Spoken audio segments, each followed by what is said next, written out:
どうもジラティです。ロストオデッセイ、また続きをやっていきたいと思います。今回はパート 60.5 番外編ということですね。パート60の、古の大廃墟のボスですね。それの戦いがあまりにも低たらくだったんで、もう一回やり直したいと、思っているんですよ。メンバーはね、これでいきたいと思ってるんですよ。このメンバーにしたかった理由は、物理主体で行きたかったから。魔法主体でやったり、魔法物理バランスよく攻撃与えたりいろいろやってたんですが、あることに気づいて、物理主体で行くことにしました。で、使うのは、パワーヒットですね。これが使えるメンバーが、もちろんミン・サラも使えるんですが、スキル組めばね、覚えさせてあるし、でも攻撃力がとてつもなく弱いから、意味がない。カイムセス、トルタンマック、精度はできないですけど、パワーヒットは。だから入れてやります。ただ、安全ってことを考えれば、ミンとサラがいた方がはるかにいいということですね。前回ね、バンバンやられてたパート60でね、隊列固定の攻撃をやってくるんですけど、その向こうを入れてあります。それからもう一つ、バンバンやられてたのは、これもやられてましたね。でもこれはあえて入れてない。また後で説明しますけど、それでね、魔法を防ぐ系のものを一切入れてない。魔法吸収、それから魔法ブースト、魔法ね、オートバリアね、それも抜いてあります。魔法を使わせないで戦い続けることができるということにだいぶ後になって気づいたので、ちょっとやり直しました。最初はね、恐れ向こうとかも入れてたんだけど、でもね、あれと思って気づいたので、そういう作戦でいきたいと思います。その代わりですね、魔法攻撃が一切できないっていうことに、なるんですが、それは後で説明しましょう。とりあえずスキルは、こんな感じかな。ここまでなくてもいいけど、これはね、別にいいです。セドがいるからね。ちょっとあえてここに載せてるんだけど、忘れないように。後で説明しますよ。これもちょこちょこ働くね。あと大事なのはこれ。それからこれかな。あとはこれだったり、これはあんまり意味ない。そう防御するタイミングが1回ぐらいしかないから、なくてもいいですね。これがなきゃしょうがない。これもなきゃしょうがないね。なんとかなりますけどね。あと大事なのはこれかな。今回は特にそう必要ともしませんけど、ちょっと状況を見て、必要だったら動画回してるし、死ぬの嫌なんで、急遽ちょっと必要になるかもしれないんで、これね。それがパワーヒットはさ、1回やるごとに10使うんですが、MP が70なんで、7回しか使えないんですよ。本来はね。あとは、これも大事かな。パワーヒットなら。セスも同じです。それから、これはね、レベルによって決められてしまってるので、どうもこうもないです。レベル38のセドはこんな感じですよ。それから、レベル33のトルタンは、今現在はこんな感じ。34のマックは、ここまでですよ。それからバトル編成は、奴らはね、取り巻きが、後でまた説明しますけど、シャッフルっていうのを使って、こういうことをしてきたりね、こういうことをしてきたりするんですよ。なので、これは初期ですね。どうせ後で変えられちゃいます。それから装備なんだけど、ほとんどスキルで組んでやるんで、やることないかな。そうだな。そっか、これやっとかなきゃな。1回ぐらいしかチャンスないけど。それから、これね。あと、パワーヒットっていうか、スキル攻撃はこれ、全くエンハンスの効果を得られないので、いらないので、外してあります。それからこれは後でこれに変えますが、また説明しますけど、とりあえずはこれでいくということですね。それからこのアミュレット、本当は3つ欲しいけど売ってないので仕方ない。とりあえず精度につけてます。それから、これね、これは、こういうのでもいいし、こういうのでもいいんだよ。悩みどころ、1個しかつけられないから、とりあえず回避しても、回避率は、武器ガードが入ってるし、トルタンは。これつければなお回避するかなっていう感じね。ただ奴の物理攻撃が通常攻撃なのかどうかの判断があまりつかないんだけど、それから大事なのこれね、隊列固定されると後でね、チャンスがあればぐちゃぐちゃに隊列を崩されたものを元に戻したい時に固定されてしまうと隊列を変更できないので、これ1個しかないですけど、マックにしてあります。崩されてもバインドヒーラーで解除できないことはないですけど、そこまでしなくてもいいかな。これね。じゃあ後でまたもう一段階自由にできる時間があるので、動ける時間があるので、とりあえず入りましょう。まずはやり取りがある。前回も見ましたけどね、パート60で。改めてね。で、今回はこれ英語版にしてあります。字幕は日本語だけど、ボイスは英語版、英版っていうのかな。いつも天狗シリーズは英版にしてることが多いんですよ。100% じゃないけど、だいたい英語版を載せてたりします。だからせっかくだからね。ようやく着いたな。どこに？この塔の上にお宝があるんだよ。さて行こうかと。ノーチラスをパワーアップしないと超海流に、を乗り越えられない。超海流を乗り越えないと、ガンガラを追えないし、沼ラとかにも入っていけないんだよね。だから、パワーアップさせるために、古の大廃墟に来たと。東方部族が使っていたというのかな。東方部族の遺産というのか、神秘的な力があるというか、ものすごい高度な文明だったのか知りませんけど、とにかくものすごい装置があるのよね。でそれをセドとセスが知ってたから、ここをカイムご一行様は探索してたわけよ。そしていよいよ上にあると、じゃあ行こうかっていうことなんだけどね。ただそうは問屋が下ろさない、ボスを倒さなければそれが手に入らないっていうことですね。あれはボスというのは守り神というかガーディアンというか、っていう存在なのかな。それからね、ちょっと始まっちゃうかな、ボス戦見えるかな、ギリギリ。インフォメーションじゃないよ、ナビゲーションってあるでしょ。ナビゲーション、これのが見やすいか。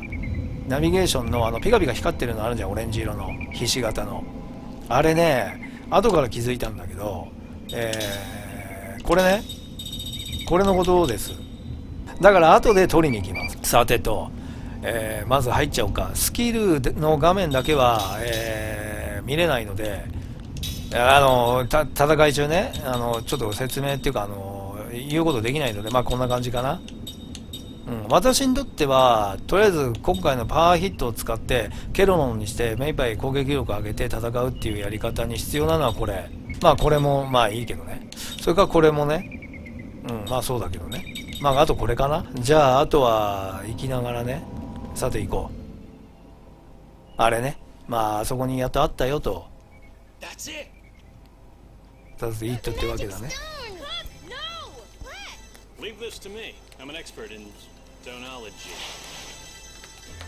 でヤンセンは無鉄砲にも行くわけだ。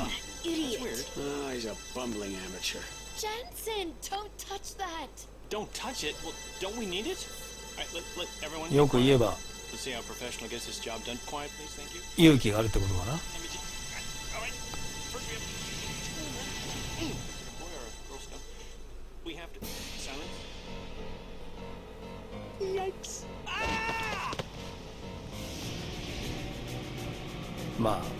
そう簡単には渡せないということかね。これはどういう存在なんでしょうね。守り神として作られたものなのか、自然のものなのか、生物なのか分かりませんけどね。一応名前は魔物なんだよね。機械とかじゃないんだろうけど分かりませんけどね。さてと、まずですね、こいつらはね、なかなかね面白いやつですし、なかなか考えられてるんだよね。要石 A、B、A を倒すと、物理攻撃がこいつに入るようになる。それから B を倒すとこいつに魔法攻撃が効くようになる。だからこれがアンロック条件になってんだよね。ロックされちゃってるのよ。全部カウンターで跳ね返ってくるので、古の魔物に攻撃すると、魔法だろうが物理だろうが。特に魔法は例えばノロードとか補助魔法も全部跳ね返ってくるので、それでね面白いんだよ。そういうことかと。じゃあこれを倒してこれを倒せば物理も魔法もこいつに効くようになるんだなってわけよ。普通はそこでだと思うんだ。1体だけ残してこいつに戦いを挑もうとするじゃない。物理でも魔法でもいいけど、そうするとこいつは強烈魔法全体攻撃を使ってこなくなる。あるいは魔法攻撃を使ってこなくなる。魔法を使ってこなくなるんですよ。なので、B を残します。そうするとこいつは魔法の強烈なものを一切使ってこなくなるので、じゃあやつは何の攻撃をするんだって言ったら物理攻撃、強烈単体連続攻撃とか強烈、攻撃っていうのバインドヒットなんだけど、負荷効果で隊列固定がついてる。あとは普通の通常の連覇っていう名前なんだけど、それの連続、なんていうのかな、物理強烈単体攻撃をしてきます。それでね、こういうねロストっていうのも使われなくなるし、これね、こういうシャデスっていうのもあるのね。これ強烈な、威力の全体魔法攻撃ですね。それからフィア、前回散々使われましたね。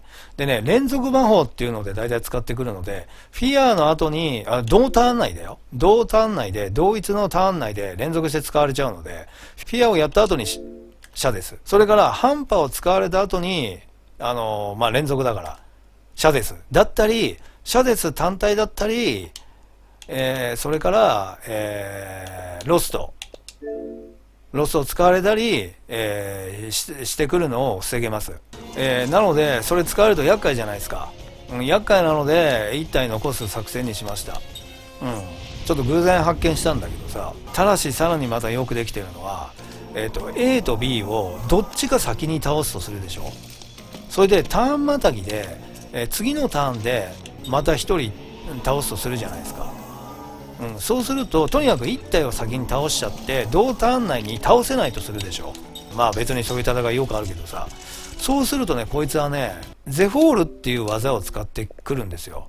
これね、ゼフォールって技を使ってきます。絶対に使ってくるんですよ。 100%。 どっちか先に倒されると A でも B でもどっちでもいいんだけど、そうすると A と B のもう一方が生き残ってると、ゼフォールっていうのを使われて、4項目下げられちゃいます。赤いやつね。物理防御力、魔法防御力、それから通常攻撃力、それから魔法通常攻撃力、4項目がドカーンと下がってしまいます。それでそれからこいつと戦わなければいけなくなっちゃうんですよ。だから最後っぺみたいに使ってくるのでたまったもんじゃないと。要するにね、青いやつあるでしょ、上段の DEF MDF あるでしょ、あれが全部赤になるんですよ。こいつはね、逆に後でまた説明しますが、リライズっていう4パラメーターを自分を強化する、こういうのを使ってくるんですよ。だからこういうのも使われなくなる。リライズっていう技ね。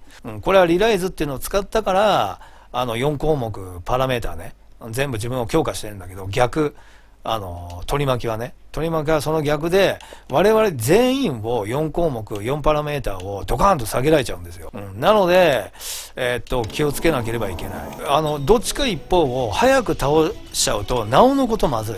だからこっちだけ先に倒そうとするでしょ。どっちでもいいんだけど。そうすると、例えばこっちの6690がまだ丸々残ってる状態で、もちろんこっちも丸々残ってるけどさ、状態でゼフォールを使われたらかなわないので、均等に HP を削っていきます。それでいよいよ最後の一撃で倒せるって時に A だけを倒します。でこいつを倒すととにかく物理が入るようになるんで、その後に、こいつに物理をどんどん叩き込んでいってもらうと。でこいつはとにかく一番最後だから A、 それから古の魔物、そして B という順番で倒していこうと思ってます。成功法のね、戦い方っていうのかな、 A と B を倒して、それから古の魔物とガチでやるっていうのも取ってあるんですけど、ちょっとそれまた後で言います。ちょっと面白いことがあったので。とにかく今回は、こいつの魔法攻撃を使われない、こいつを残してるからなんですが、その代わりゼフォールは使われる。こっちだけ先に倒しちゃうから、だから4パラメーター下げられた状態でこいつと戦います。セド以外は関係ない。なぜならパワーヒットっていうのは、このアタック今下がってるでしょ、 ATK、これね、ATK 今青ね、 ATK って普通の通常攻撃なんですよ。だからスキル攻撃が下げられてるわけじゃないんで、今これ青いけどね、青いけど要するに赤なんですよ。赤ね、赤だと思ってください、我々がね。でね、通常攻撃の威力が下げられたっていうだけで、ダメージ力がね。だけど、あれには関係しません。スキルアタックには。だからパワーヒットも関係ない。だからゼフォール使われても構わない。ただし、物理攻撃、物理防御、魔法防御もダウンになってるんで、ちょっとね、ちょっとなんだけど、ただ魔法防御は関係ない。ダウンされても。こいつは魔法を使ってこないから、古の魔物は。物理攻撃力、魔法攻撃力。うん、まあもう下がっちゃってるんだけどね。うん。まあこう下がっちゃってるんですよ、4項目ね。うん。でも魔法攻撃もしないし、できないしね。B を残してるんで。うん。だから関係ない。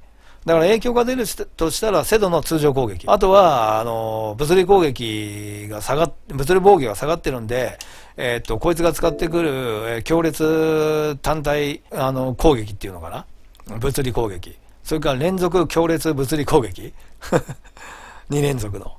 まあ、それはね、ちょっとってことで、まあ、なんとかなります。そういう作戦でいきます。とにかく A を倒します。先に。ただ、均等に削っていきます。どっちにしても GC を減らしたいから。じゃないと、こいつにダメージ通らないので、均等に削っていけば、うん、ギリギリまでね。ギリギリまで。うん。そうすれば GC もかなり減るのでね。こいつにダメージが入りやすくなる。さてと、まずはですね、自分の強化、説明下手ですいません。時間かかっちゃうんだけどさ、説明が下手だから。まあ説明なんか聞きたくない人もいると思うんですけど、ちょっと自分の記録としてね、喋っときたいんですよ。でね、これは、トルダンね。それから、これは、マックのため。で、マックは、うん、早いとこね、こう強化したいんですよ。全員ね。だから一旦無駄だけど、まあしょうがないね、それはね。で、取り巻き2体はね、ノロード、スローン、シャッフル、それを序盤は、延々に使ってきます。だからこっちはずっとそれやられっぱなし。ダメージはないけど。まあしょうがないですね。まあしょうがないです。Okay. Okay. 喋ってて間違いなかったかな。大丈夫かな。そして古の魔物、さっきの大ボスは、強烈な、バインドヒットか連覇どっちかが飛んできます。っていうかそれしか使ってきません。最後までこの戦い方だとね。これね、スローン、それからノロードね、シャッフル、あ、連覇か、うん、おっと1個かわしたぞ。1回は本当は攻撃吸収が発動してほしかったけど、あ、今のシャッフル使われたな。うん、シャッフル使われたか。まあこういうことです。うん、でもこれをね、いちいちね直さなくてもいい。こっちを固定するっていうスキルなりアイテムが欲しいよ、逆に。なんでかっていうと、結局これこう直したりするでしょ。うん、でも結局こいつはまたどんどんシャッフルを使ってきます。うん、じゃあそれを直すには、じゃないや、無効にすることはできないんですけど、例えばね、これで遅らせられないこともない。ジャミングで。でもね、もう気にしないことにしました。あるいは、これでね、これで遅くなったりもするけど、なんかね、よくわかんないんだ。やつが使うスローンと、シャッフルが。要するに特殊技っていう位置づけなのか、普通の魔法属性なのかがちょっとよくわかんないから、なんかね、ジャミングとスローンをこっちがかけたとしても、なんかあんまりうまくいってない感じがするんだな。だからもう気にしません。よっぽどじゃない限りはね。さて、いよいよ準備が整ったんで、均等に削っていきましょう。そういう意味でもパワーヒットはいいね。まあブレイクヒットとかも同じだけどさ。要するに、ほとんど誤差なく攻撃力が決まっちゃってるでしょ。まるでサボテンダーの、ハリセンボンとかみたいに。そこまで厳密じゃないけど、大体同じなんですよ。だから、均等にこうね、削りたい時には便利なんだよね。まずは、まあこんな感じで。セドは、ちょっとまだ攻撃できない。まず自分に。それからセドはケロロンにしなくても1人はいいです。要するにパワーヒットがないと、攻撃力が、ほぼ1なのでね、ほぼ1っていうかパーフェクトとかグッドとか出してさらに確率で攻撃が入るんで、あまりにも効率が悪すぎるので、やりません。でそれをあえてやったっていう動画を作ったんで、また後で説明しますけど、それはくっつけておきますっていうさっきの話ですね。でこれはせっかく連続アイテムでもったいないから、ママのために回復でもしとこうか。だいたいセスがいつもやられるね、だからだいたいママのためにこうやって使う、裏で検証してる時も。それからこれもそうね、パワーヒット、まだねパワーバングルは使いません。だいたい1600ぐらい、どっちにしようか。今 AB やったんだよな、じゃあ B。 それからこれもパワーヒットだいたい780ぐらい。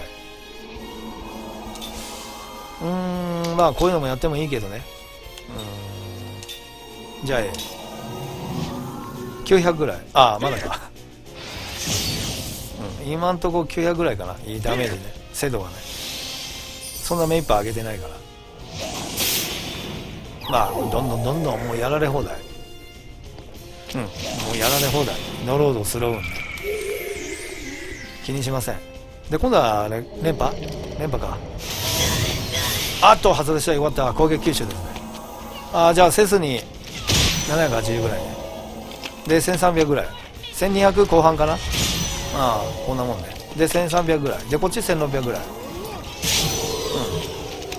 で1300ぐらいなんだよね。ということ。そしたらそうね、ここからはこう計算しながらやっていかなきゃいけないんだけど、2700セスト皆無で削れるから1000ちょっと残るから、もう一人はちょっと待てよ、1700でじゃあこれとこれをこうして、それからこれまずいな、パーフェクトが発動すると倒してしまう恐れがあるな。2700削れるから、そうそう1100だろ。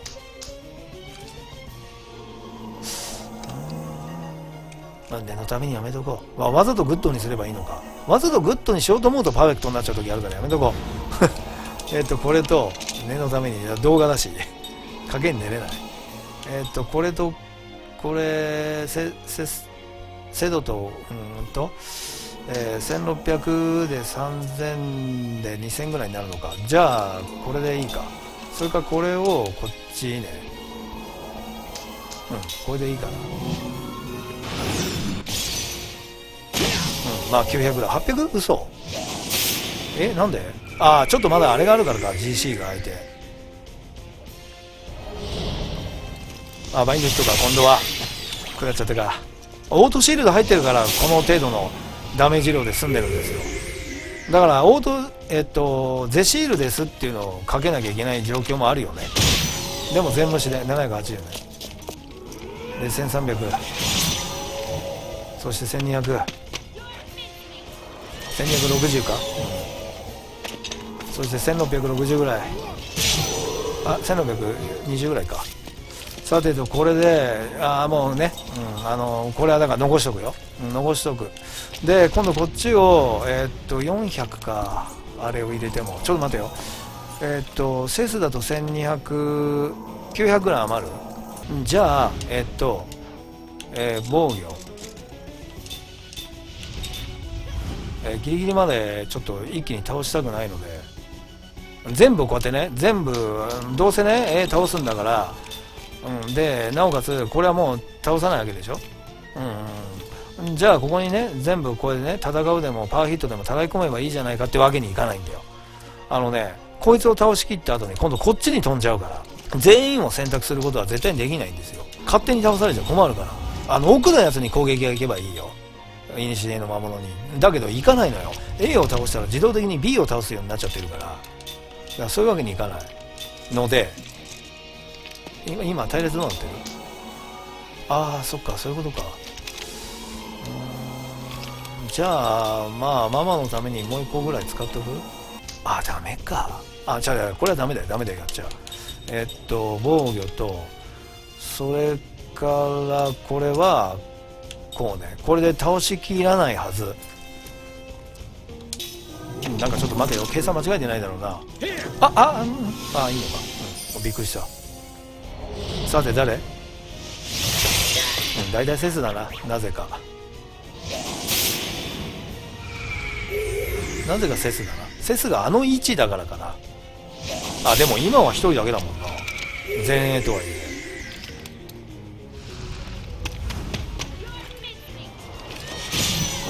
なんかちょっと大丈夫かおい、ギリギリだと思う。まあギリギリ倒しちゃってもいいのか。でもそういうわけにもいかないんだな。じゃあね、そうか、ギリギリ倒しちゃってもよかったな。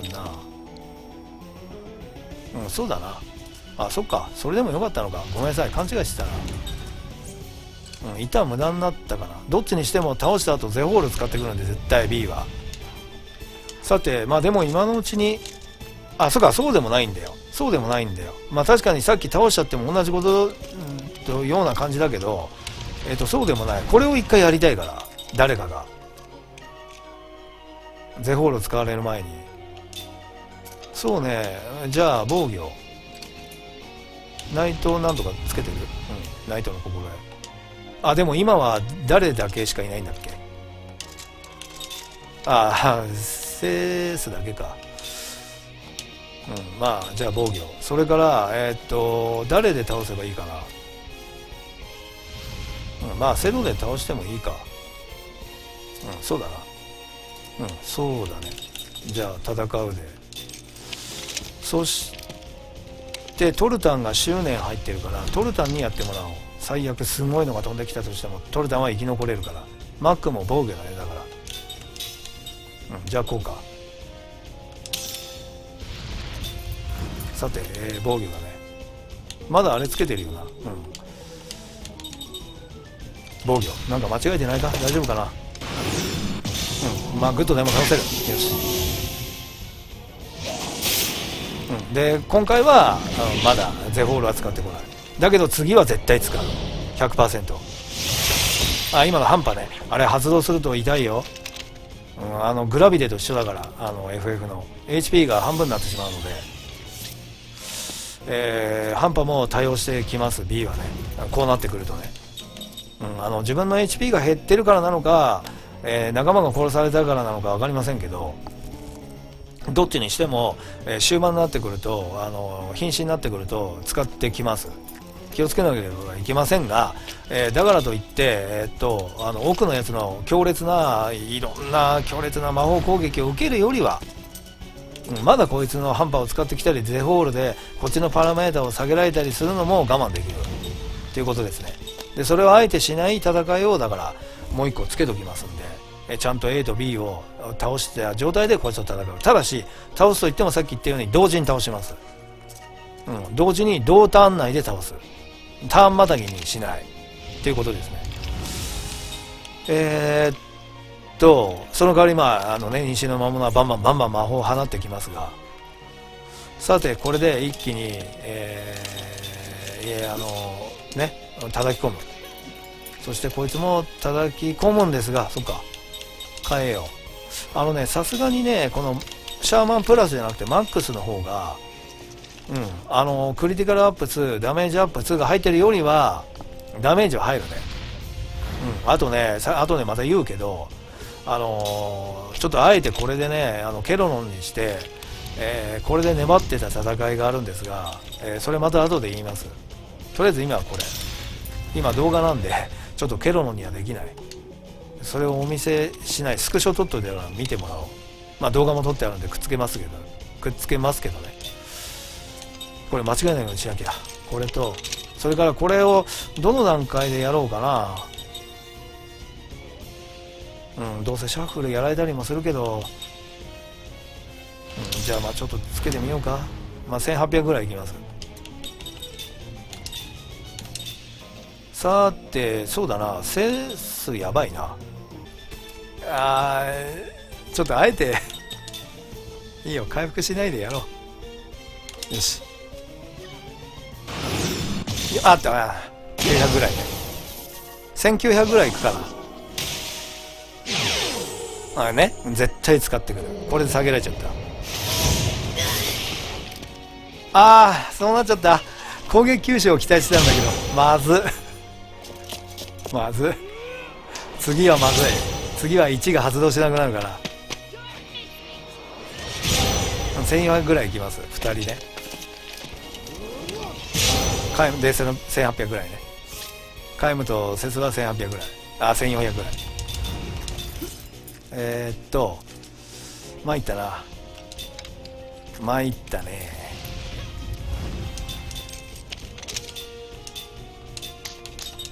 じゃあこれでも使う。まあこれは裏でやってる時はもちろん使ったことないけど、なんか貴重な感じだから使うに使えないでいるんだよね。ラストエレクサーみたいに。ご覧の通り、下段の、スピードとスキルの段は今別よ。さっきのノロードとかスローのことだからね。4パラメーター上ね、下げられちゃってるってことですね。まあデスペルで解除できないことはないっていうことですね。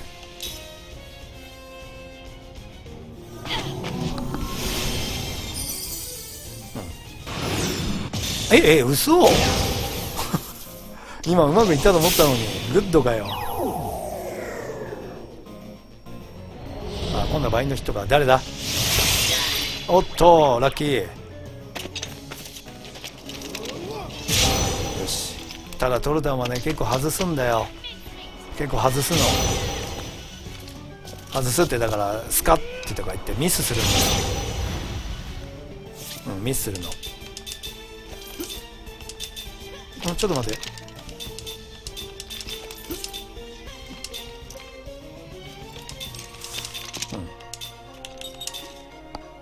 まあいいでしょう。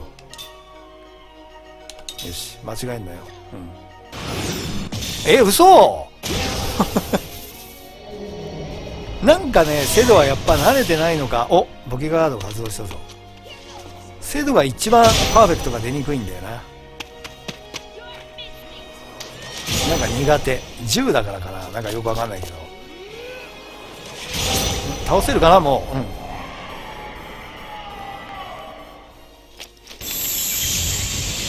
よし。で、これで倒せたかな。1700ぐらい。なぜかこいつら防御力が高いのか。イニシエの魔物よりは入らないんだよね。威力がね。さてここで説明したいことが、あります。 SP2 倍、それからゴールド2倍、アイテム2倍で、SP ゴールドは、SP とゴールドは2倍になってます。これでですね、実はこれですね、エンジェルリングにエンゼルフェザー1、まあこういうことが発生するということですね。アイテム2倍の場合は。それからね、さっき言ったガチでエニシエの魔物との一騎打ちに持ち込むときに、まあ一騎打ちっていうか5対1っていうか、まあそしたらね、魔法攻撃をこうバンバンバンバンやってくるわけですよ。こういうのとかね、特にこれはまずいよ。これはまずいよ。消し去られちゃうのでね。一発し、デスみたいなもんなんで、FF のね。まあこのゲームでもデスっていうのがあるけど。これでね、パワーヒットを、イニシエの魔物だけを使わないで、前回コテンパンにやられたんでね、まあ勝ちましたけど、コテンパンだったんで、ちょっとガチでやりたいと思って、戦うであえてやりました。そうすると、ケロロンが入ってるから、もうほぼ9割方ね、攻撃与えられるダメージは1なのよ、たったの。クリティカルアップとかが多少入ってると、まあ確率は上がる。そうするとね、まあシャーマンとか組んでないけど、あいつ呪術なんでね、言いづらいな。それ入れてはないにしても、クリティカルアップとダメージアップが入ってるんですよ。そうするとね、今ね、セスだと、まあ大体2136。下のはクリティカルヒールだね。それから、クリティカルが入ったからね。ただ、パワーヒットの場合はいちいち表示出ないのね。でもさっき気づいたかどうかわかりませんけど、回復しています。それから、まあ、皆無だとこんな感じ。これパーフェクトを出した場合ね。なかなか出ないんだけどね。それから、まあ、こんな感じか。それから、グッドでもこういう状態。グッドでも、まあ、そこそこ入る。1割クリティカルヒーローっていうのは回復するんだね。10% ね。これもそうだよね。マックスが1800だから今。で、まあ、皆無のグッドだとこんな感じ。それからね、一回ね、どれぐらいダメージが最高で出るんだろうと思って粘ってた。それがこれ。これね、最後に倒したやつなんで、ちょっとうまく取れなかったんだけど、これね、トルタンが放った攻撃なんですよ。シャーマンマックスを組んで、パワーバングルつけて、パーフェクトが発生して、それからトルタン今見てもわかる通り、ケロロンね。まあ、さっきもケロロンだったけど、そうするとね、こんなに入んの。びっくりしちゃった。ただね、ゼフォールで下げられてるんで、もうちょっと上がるのかな。凄まじいよね。これがバンバン決まったら、それは簡単ですよ。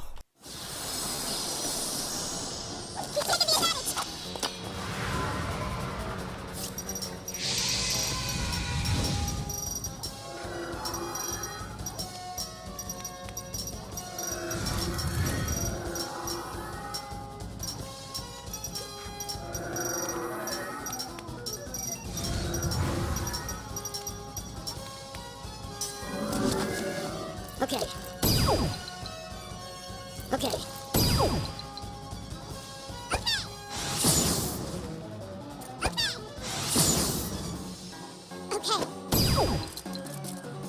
Okay.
Never underestimate the royal house.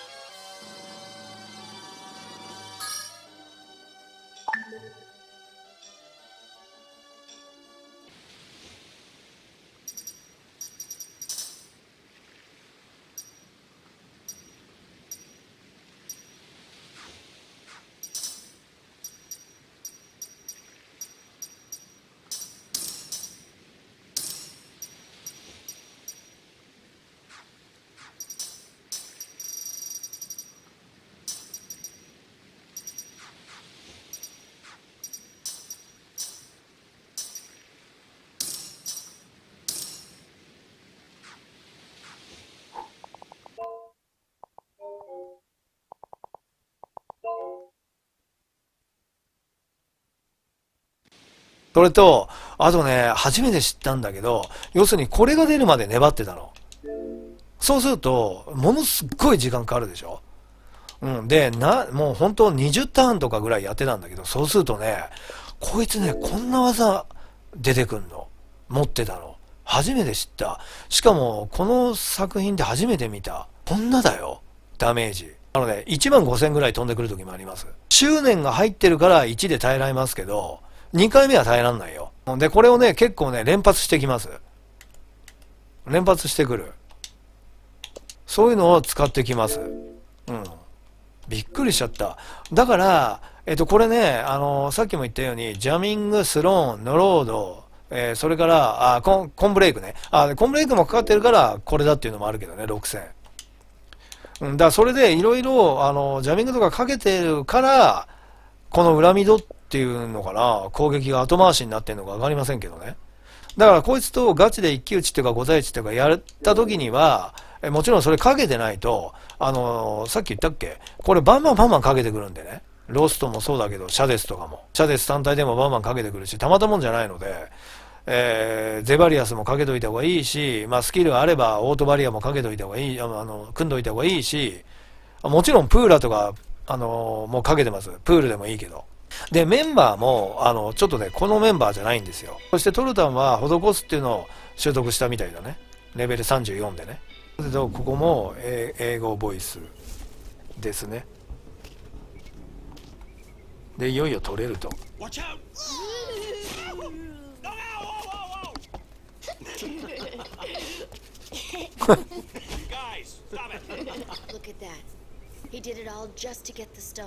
これね、見なよ。あいつ、それでも石だけはしっかり持ってきてるよ。っていうわけよ。根性は見習っときなと。これね、パート40ぐらいの時に、セス、トルタン組があったでしょ。みんなそれぞれバラバラに分かれて、進めていくパートっていうかフェーズに入ったじゃないですか。ヤンセン、ミン組、カイム、サラ組。で、途中からまたさらに立って、セス、セド、トルタン組とかになるけど、で、そのぐらいから、ちょっとね、トルタンの顔をじーっと見たり、なんかね、トルタンに思うことがあるんだね。セスはね。それでね、ずっと気になってたんだけど、パート48の時に、ノーチラスで、みんなの元に駆けつけた時に、今ちょっとはしょってんだよね、話。とにかくみんなが合流した時に、みんなの前でね、セドじゃなくてセスが、トルタンのことをさ、男にしてやろうと思ってるって言ったのよ。で、その前には、なんかちょっと、トルタンを気遣うようになんていうのかな、気にしてるような感じでじーっと見たりしてんの。じーっと顔をね。それで、いよいよさ、何なんだろうと思ってたら男にしてやろうと思ってるってわけ。だから、ウーラ王になるんでしょっていう意味もあるのかもしれないんだけど、ああいう風にね、叱咤激励っていうのかな。ヤンセンはね、無鉄砲なこともあるっていう見方もあるし、勇気があるっていう見方もできる。だから見習っときなよっていうことなわけ。子供たちは笑ってるけどさ。で、もう一つ決定的な場面があります。この後に。Captain said, can I hold it? I don't know. It's dangerous. It'll explode if you drop it. A little dangerous. I mean, that thing could kill us all. Yeah. Here, catch.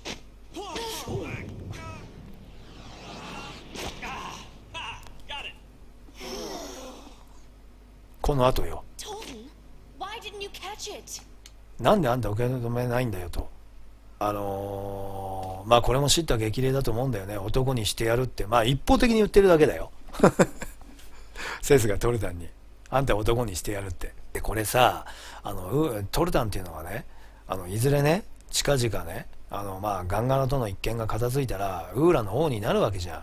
まさかね、いや私はならないよと、やめたって言って放浪の旅に出ちゃうとかね、そんなわけにいかないでしょ、国民を放り出してさ。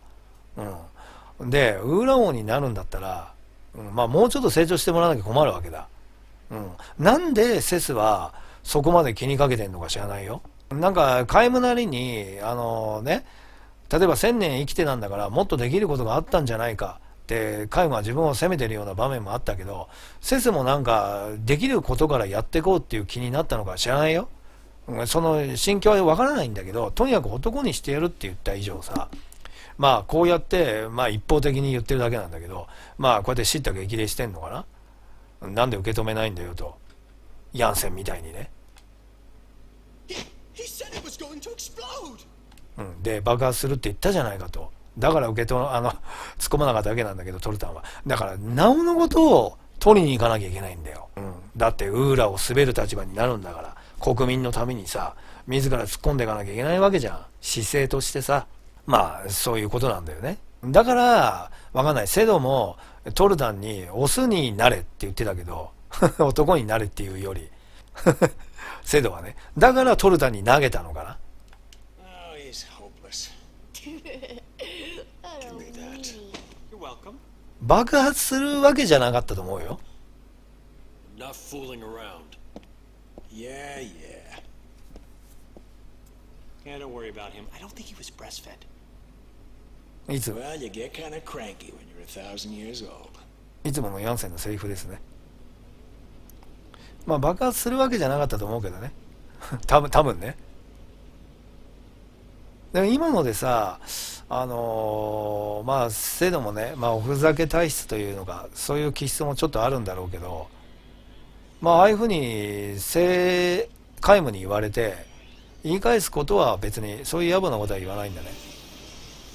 別に遊んでたわけじゃねえよとか、爆発しないって知ってたからとか、そういう無粋なことはね言い返すような人間ではないんだね。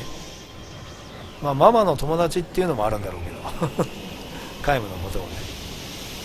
さてこれで超海流を超えられるはずだってわけ。パート60だともうちょっと進んでたっけ、初見でね。 Full battle speed. はい。 Everybody grab onto something. Hold on to me. これ初見で見た時笑ったね。 No thanks. これもね、ミンもさ、ここ最近完全に記憶取り戻したわけじゃん。でいろんな嫌なことも思い出した。そしてミンの女王でもある。元は女王じゃないんだろうけどまあとにかくこの世界に来て女王だったわけだ、1000年もね。だから強くならなきゃいけないっていうのもあったのかな。なんかちょっとイチャイチャしてる場面もヤンセンとあったけど、あれは2人きりだったから、まあここでそういうわけにもいかないっていうのもあるし、女王としてのっていうのもあるのかな。Oh, got burned. あ、そうだ、振られたねって、そういうわけじゃなかったと思うけどね。 Hey, mind your own business. でも永遠に生きるものを愛してもな、これすごいよね。東方部族のなんかどういうこの原理になってるのか知らないけど、これでいよいよ超海流を超えられるはずだと、すごい波だね。あれ狂ってるね。 Top really gonna make it? Hey, hey, hey, don't talk about her like that.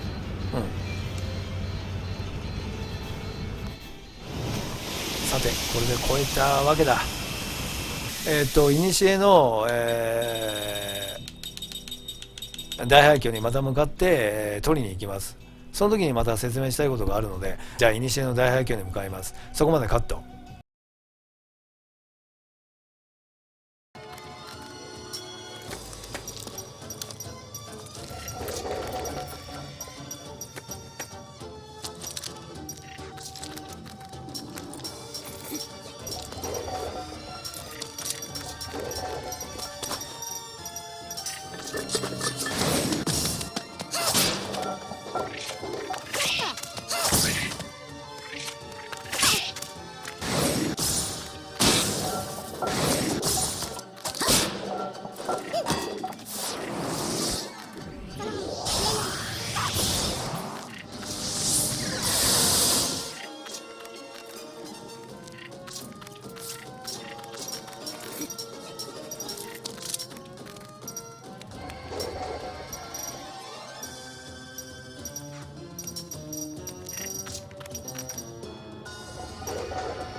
無用な争いだったのでしょうか。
年寄りにはきついぜ。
時間の無駄だな。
さあ、戻ってきました。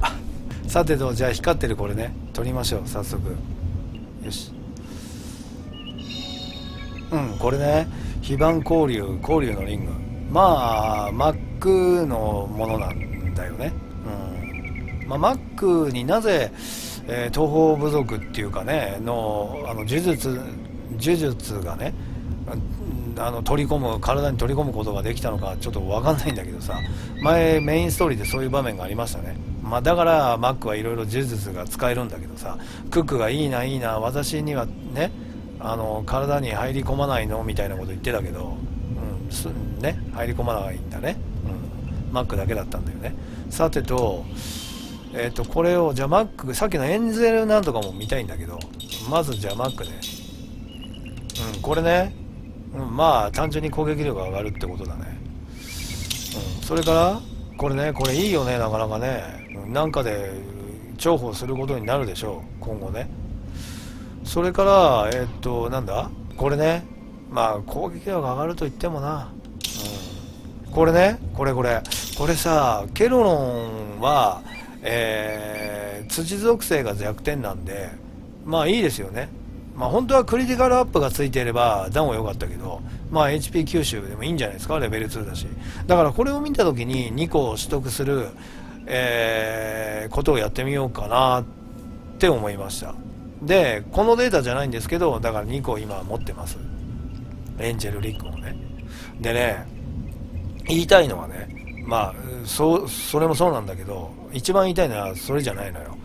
前にも何度か言ったけど、このゲームってさ、宝箱だったりサブクエの報酬だったりね、結構ねいいものが多いね。っていうかほとんどっていうか全部いいと言っても過言じゃない。